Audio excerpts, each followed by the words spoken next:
بعزم وثقة تتدرب لاعبات المنتخب العراقي النسوي للمبارزة استعدادا للمشاركة في منافسات غرب آسيا وبطولة العراق.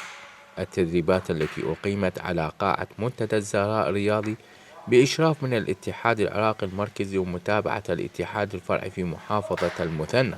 منتخب النسوي للمبارزة يجي تدريبات أسبوعية، يعني 3 وحدات تدريبية في الأسبوع. يعني هذا لما تقرب النشاطات احنا نزيد هالعدد ل 5 وحدات تدريبية، استعداد استحقاق القادمة بطولات آسيا والبطولة العربية. شاركت هواي انه لعبات من كرة يد وكرة قدم ساحة وميدان، ما شفت نفسي ابدعت مثل هنا بالمبارزة.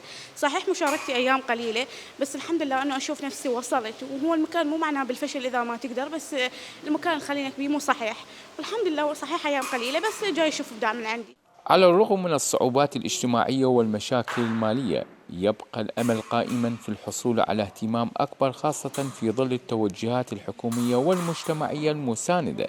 قسم التجهيزات اللي انت مثل ما حضرتك شفتها، التجهيزات عنده هوايه به النقص. طرحت الموضوع على مجلس محافظه لكن بدون جدول، مع الاسف انه مره ومرتين وثلاثه امام مجلس محافظه وامام رئيس مجلس محافظه وامام رئيس لجنه الرياضه والشباب. طرحت الموضوع امام السيد المحافظ، امام مدير مكتب السيد المحافظ، واعدوني لكن مع الاسف انه بدون كل جدول.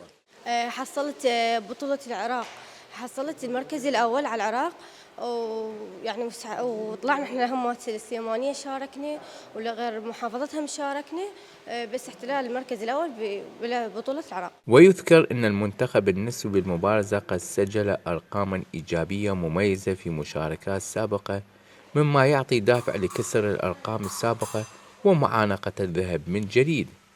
لقناة العراقية الرياضية، فارس الوهامي، المثنى.